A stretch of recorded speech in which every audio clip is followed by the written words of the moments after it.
Hello, everybody. Happy Thursday. I have one of my good friends, Brad Hobson from Chicago Title, joining us today. Brad has been an amazing title officer, not only a great title officer and gives us all the information that we need for title insurance, but he has done an amazing job. He's gone all around San Diego and has come up with this fantastic report that your jaw is going to drop once you start looking at Brad's report. So thank you so much for joining us today, Brad. Good to have you. Tell us about yourself and introduce yourself to our audience. Sure. Well, thanks for having me, Roxanne. Great to be here.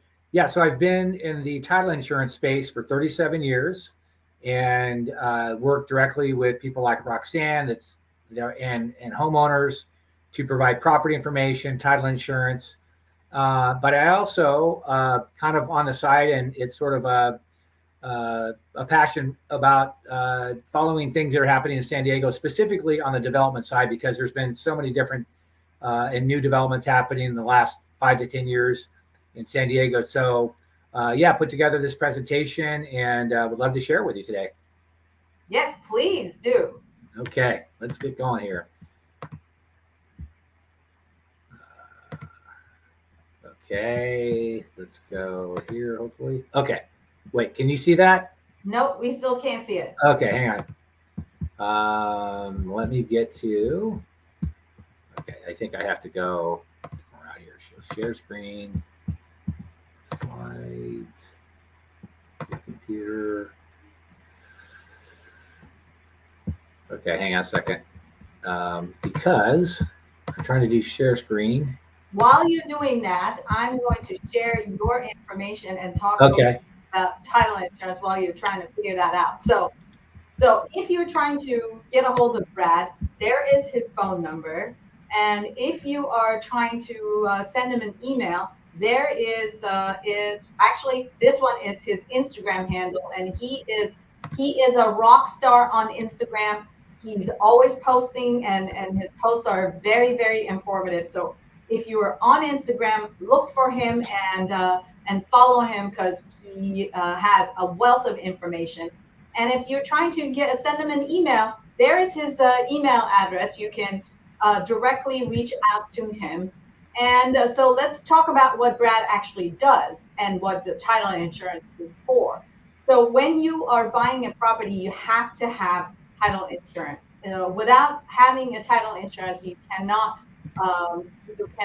buy property. And Brad, I think I see Can you see the slideshow now? think I see your slides, so let me see if I can. There you go. Okay, great. So let me go into my slideshow. So how's that? Is that better? That's exactly what we need. Perfect. Okay, great. So yeah, so as Roxanne said, I have a YouTube channel called Around San Diego with Brad Hobson. I'm on all the social media outlets, and this is a presentation that's a summary of the last 3 or 4 years of videos that I've done about developments.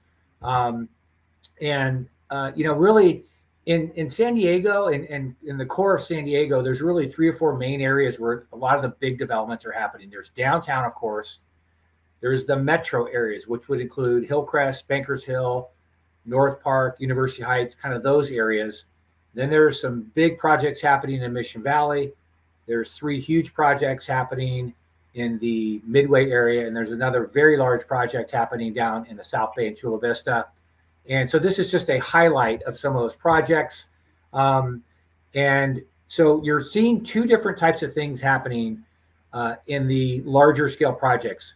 There's a lot of residential apartment buildings being built, and then there's a lot of commercial space, office space mainly, being built. And the trend has been 5 to 10 to 15 years ago in the residential space, especially downtown, is really about condominiums. Well, that has flipped.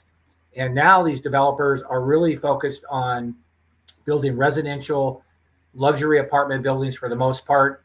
This is a BOSA project. You can see the scope of these things: 40 stories, 471 properties. Here's another one by Trammell Crow right on the corner of Union and Ash. This is done already, 395 units. You can see kind of an example of some of the rents. They're not cheap. They have a lot of amenities, but they're charging you high-end market rates. This is one a couple blocks away that's going to be 422 units. This is by Toll Brothers. One trend is that some of these larger developers that have been in the traditional condominium or single-family home building divisions or space, they're now also creating these multi-family divisions because they want to build apartment buildings because they see a need for housing, not only in San Diego, but other cities. This is an example of a commercial building downtown that's going to be a mixed use. So this is going to be a lot of office space, 289,000 plus 431 apartments. That's a big project. This is right on Broadway. It's in the old City of San Diego County Courthouse complex that this company Holland Partners is developing. That's what it's going to look like when it's finished. There's a few properties downtown that the city is trying to sell. They own those properties. They're trying to sell those properties.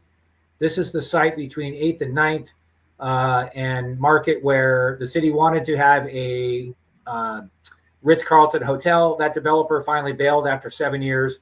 They've now put this up for sale. They're hoping to have an affordable housing developer build it. There's another really several blocks that's considered the county civic center complex that the city would like to sell either all together or partial parcels to developers that would build a mixed use project. It would be probably some housing. It would be probably commercial, maybe some retail.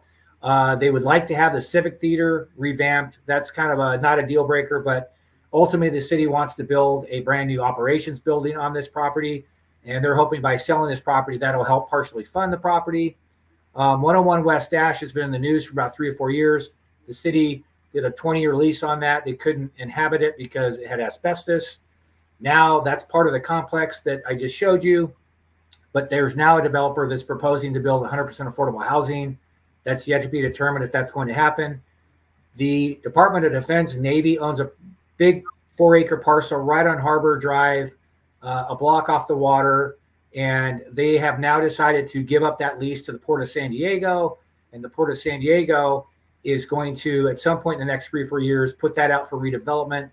And there will be developers that come in and build a huge mixed use type of property. And it'll give access to the water. It'll revamp this kind of old tired parcel. There's a couple of properties downtown that are state-owned that the city now has chosen a developer that want to build affordable housing. Tailgate Park that has been a part of the Padres Petco Park. That property recently sold. The Padres, along with a couple other developers, want to build 3 huge residential towers and a park. That's in process.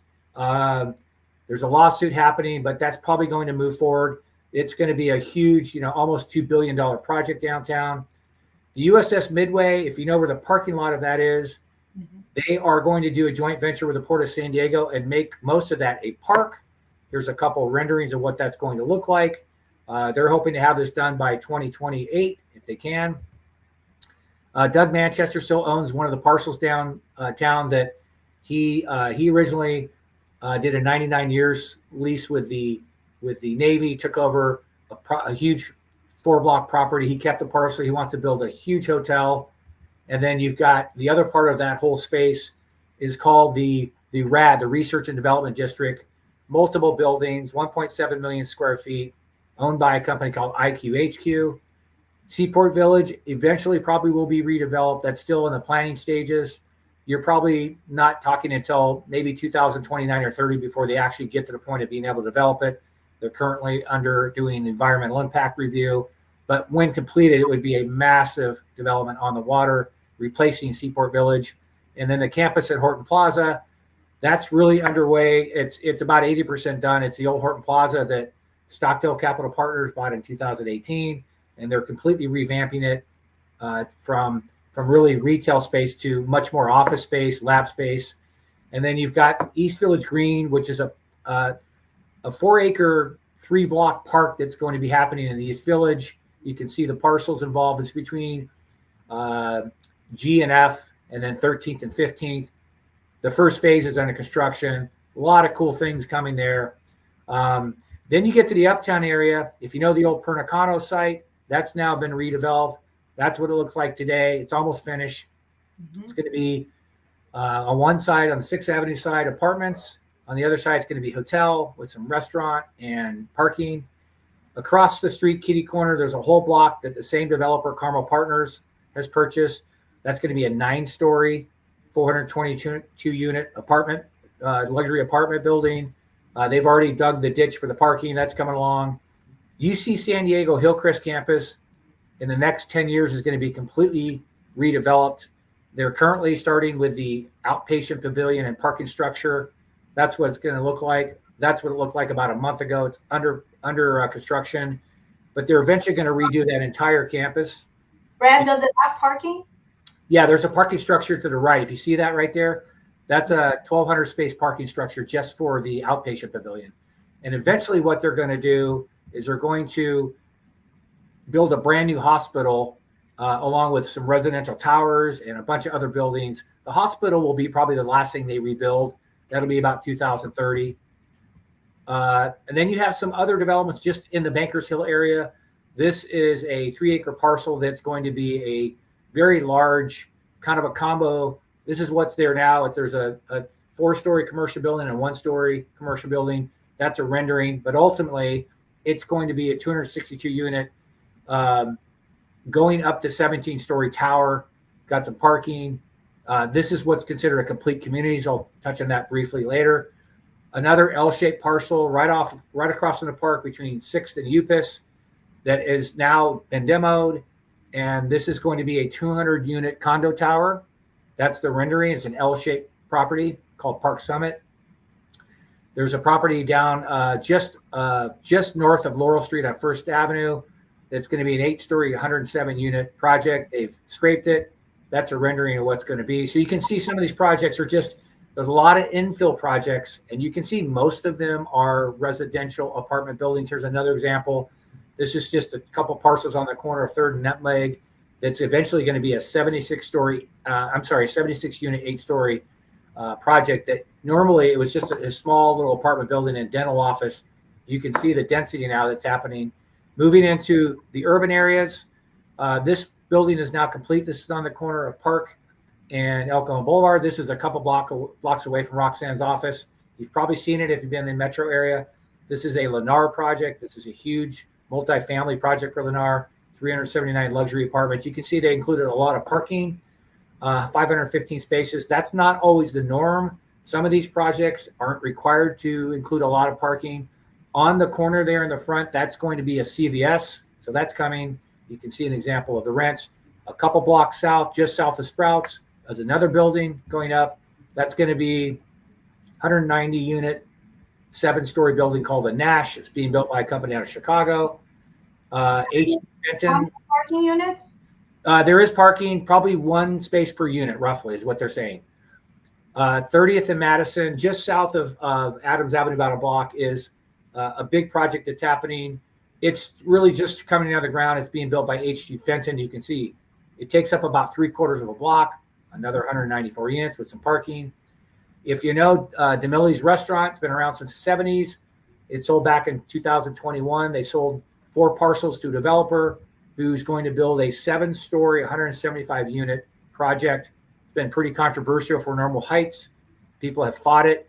It's currently, I believe, in litigation, but this is considered a complete communities project, which in essence, back in 2020, the city passed an ordinance that allowed for more density and infill and height near transit stops.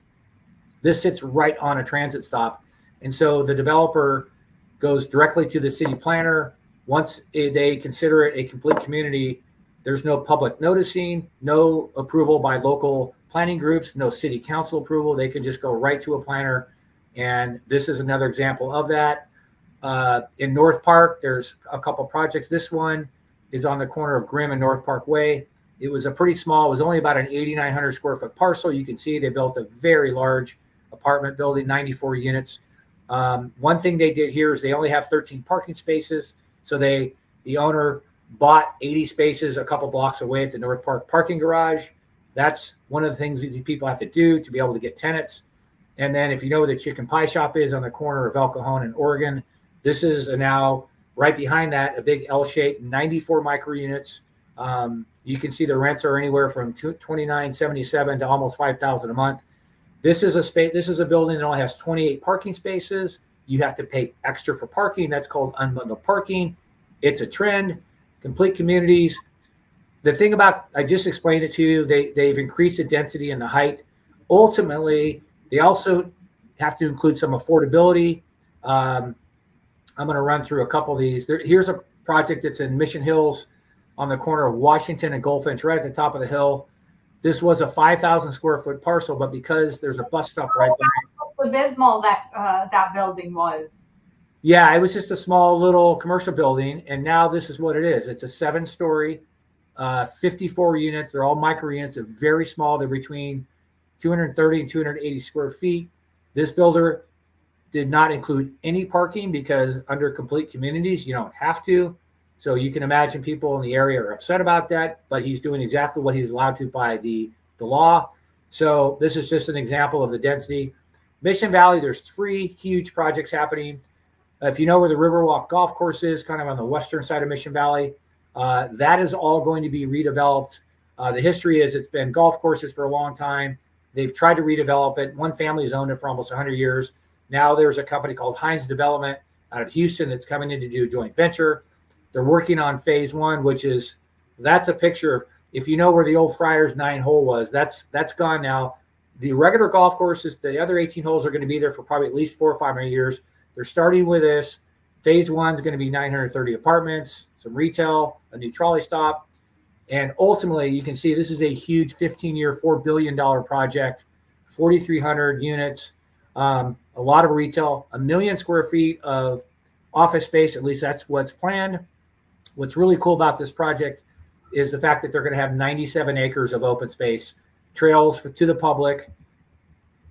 The other, another big project is the SU Mission Valley project, which of course that's where the old Qualcomm Stadium was. San Diego State purchased that back a couple years ago. They've already, that's the site plan. You can see it's going to be a lot of things. The vision long-term is a huge park, 4,600 units, 1.6 million square feet of office, retail, research, a hotel. They've already built the stadium. They are almost close to opening a lot of the parks. They are already identified a couple of developers for the units. That's a look at the open space that's probably opening by the end of this year, first part of next year. You can see the trolley stops right there. Savita is another huge master plan community in Mission Valley. That has already, it's a 230 acre master plan community owned by Sudbury Properties, who sold a lot of these parcels to residential developers. They're going to build almost 4,900 units there. They've already built about 2,700. There's a beautiful park there that's open to the public. They've got a big commercial kind of space that they're starting to work on. Jimbo's Market has committed to doing something there by 2026. There's a couple there's some apartments that just started. Toll Brothers is building a new project called Everly, 98 units. A couple other projects in Mission Valley. That's right next to the Crown Plaza. That's going to be 497 apartments. Again, the theme is apartments. Where the old Scottish Rite property is on the left. Yeah, that building. Yeah, so that's the old building on the left. That's what it looks like right now. They're going to basically, they're going to basically build a new Scottish Rite. And then when that's done, they're going to demo the old one. And you can see that's the map shows you where the new one is. The old location is where a new Home Depot is going to be going in there. There is an active lawsuit going, so we'll see if that happens. I think it will. It's going to be a big Home Depot. They're going to widen the road a little bit, do a bunch of stuff. Now, there's a lot of things happening in the sports arena area. Obviously, these sports. Let me stop this because your presentation is amazing, and I don't want you to shortchange it. So Okay. why don't we stop it right here and then have a second session to your presentation where we go over the rest of it. Would that be okay? Absolutely. Yeah. Let me stop the share. Yeah, absolutely. Anytime. I just love this. So tell us a little bit about this, and we're running out of time, but tell us about this because this looks like you put so much work into this. How did you even come up with all this information? Because I am just flabbergasted, and every time I see, this is my third time I think seeing this presentation, and it's just breathtaking. The amount of work and the information and everything that you put into this is just beyond belief. So tell us a little bit about that, and then in the second session of this, we'll go over the rest of your presentation and then learn more. Sure. Yeah, this really started just, I'm a native San Diegan, and I just kept seeing so much change and new development that I decided I wanted to research it and document it.